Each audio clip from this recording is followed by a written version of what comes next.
Hello, I'm Erica Nisborski, your host for Behind the Lens. On our show, we talk with noted photographers about their work, and today I'm very pleased to have as my guest, Scott Musson. Thank you for coming. Thanks very much for having me. Scott Musson is a photographer and lecturer who frequently speaks and judges at photography organizations in Northern Virginia and in Washington, D.C. Scott has judged, critiqued, and made presentations at many important venues over the years. Most recently, he served as a judge at the Huntley Meadows annual competition and at the North Bethesda Camera Club.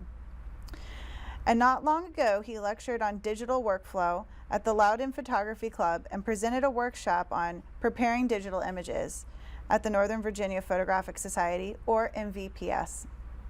At NVPS, Scott has served as president, vice president of competitions and programs, as a member of the board of directors, and also as a website manager.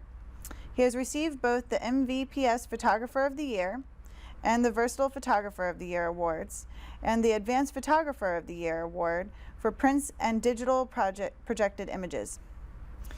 He has also earned a Special Merit Award at the prestigious Joe Miller Abstract Exhibit, and in addition to his photo entitled Lightning Steve, was a prominent backdrop at the motion picture Wonderful World, starring Matthew Broderick. Scott has a passion for travel photography and enjoys shooting in and around water. Photography is a natural extension of my love for travel, says Scott.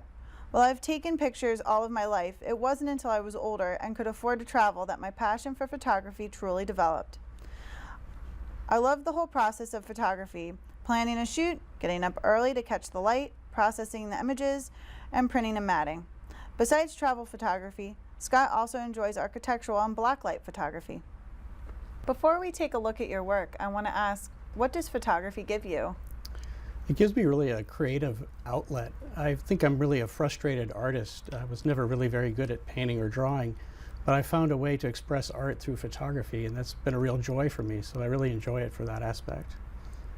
And when you go out to shoot, what catches your eye? What are you looking for? I'm really looking for visual design. I'm looking for not buildings or dogs or some subject. I'm looking for something that strikes me in terms of design, the shape, the color, the lines, the perspective that I might be able to capture. That's usually what really grabs me when I'm looking to take a shot. And whose photographs do you admire? There's a number of people I admire. There's a lot, but Freeman Patterson is probably one of the ones that I admire the most, basically because of his language of visual design and some of his great work that he does as well. I'm also very fond of Architectural Record, which is a magazine which has great shots of architecture, which has actually been a learning mechanism for me to be able to learn how to do better architectural photography. And lots of amateurs in the area. I get to judge photo contests, and I see lots of shots when I do the judging, and many of them have influenced me into doing better shots myself. Well, you've brought some of your own photographs with you today, so let's take a look. That's great. In the first series that we're going to look at, we have a lot of them are montages and buildings. The first image is called Beams and Shadows, and this is a black and white image? Yes, this is an image I shot in Columbus, Indiana, and actually a bank building.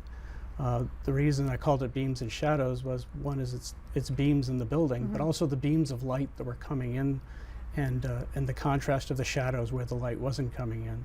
There's like a covering over the glass that gave it this pattern, and I thought it was very interesting against the substructure there that was holding up the roof. It makes a very powerful black and white image, the contrast. And then we have palms in copper with these palm trees reflected on the building. Where was this taken, and how have you manipulated this? This was actually taken in Los Angeles. One of the things that makes this photograph, I think, a little bit different is that I'm actually shooting down instead of shooting up.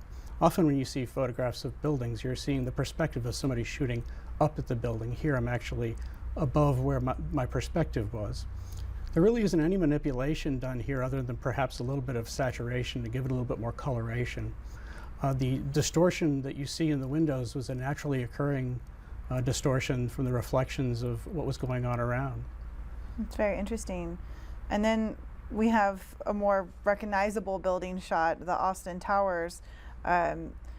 were you shooting this image with a big SLR, or were you using a smaller compact camera? This was actually shot with a compact camera. I've often used the G series of Canon cameras for shooting when I'm walking around, because it causes a lot less attention and people aren't noticing you with your big tripod walking around. I do that sometimes, but often I'll just take that little SLR with me that has a very nice raw capability of shooting, so that I can manipulate it later in Photoshop if it's necessary, get some of the highlights back if I have to need to do any extra work. And it still has a decent sized sensor on it, so you're able to go into Photoshop and play with the images in detail.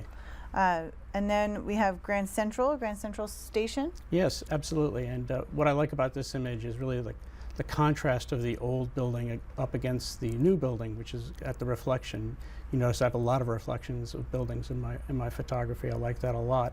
But getting that old style Grand Central Station, that iconic train station right in front of it, I thought was a nice mix of different eras. And the light feels very warm. What time of day was this? This was very early in the morning. This was probably around 6 or 7 o'clock in the morning. I often get up very early when I'm traveling, just to walk around before I go to work or anything like that, so I can catch that early morning light. And then the Luxor in Las Vegas. Yes. I really find this image interesting, particularly the trees, which were actually, the wind was like blowing at 40 miles an hour. So the trees are like ghosting from the fact that they're moving, and it was a fairly slow exposure, which gives it a very ethereal look, and I really thought that was kind of neat. And the nice warm reflection of the building on the pyramid, I think is very pretty. Have you manipulated this image in any way? No, not in any way at all, actually. This is pretty much of a straight shot. And then we have sky windows with this really rich sky contrast on these gold frame windows. Where was this taken? This was in New York City. This is one of the old buildings in New York City.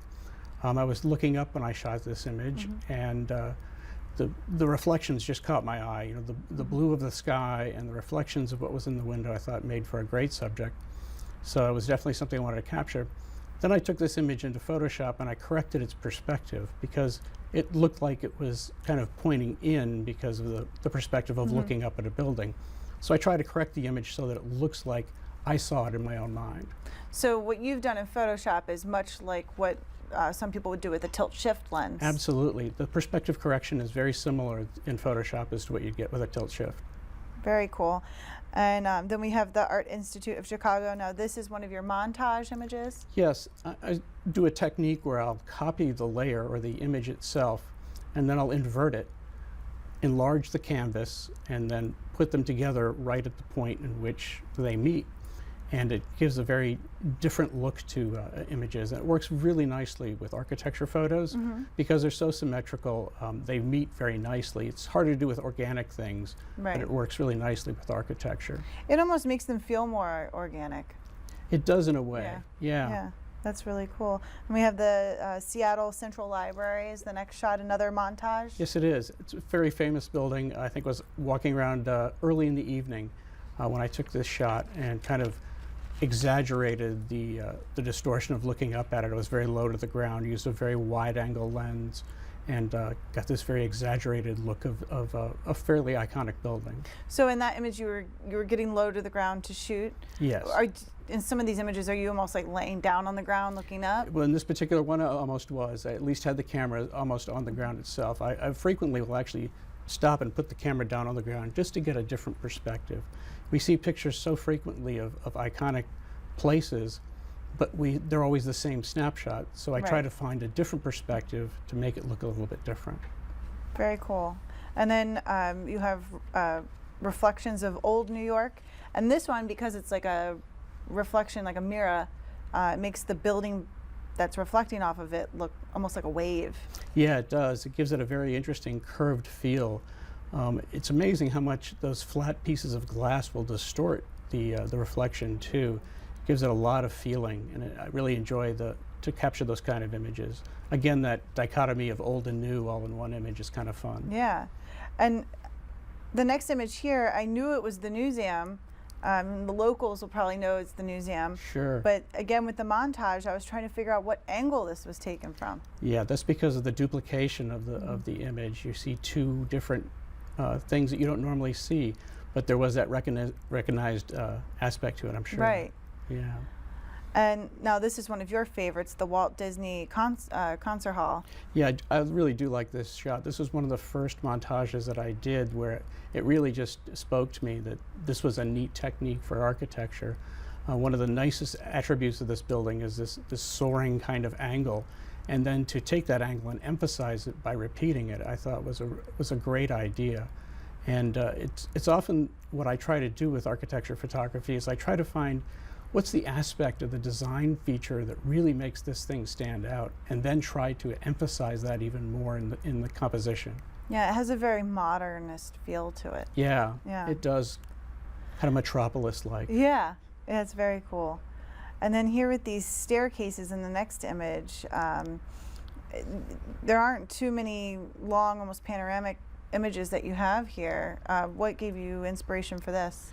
I just think the spirals gave me the idea of kind of making it into a montage. The two spirals just were perfect for the panoramic format, and I do like the panoramic format a lot. This is a very famous set of stairs called the Rookery, which is a building in Chicago where Brown and Root, two of the most famous architects of the previous century, were there. They were the ones who were responsible for designing the World's Fair in Chicago, which was a long time ago, and it was a wonderful building, lots of history. Frank Lloyd Wright renovated the building, and there's just tons of architectural history there, so it's a great place to go and shoot.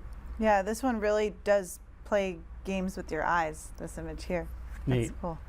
And then another local shot, Smithsonian.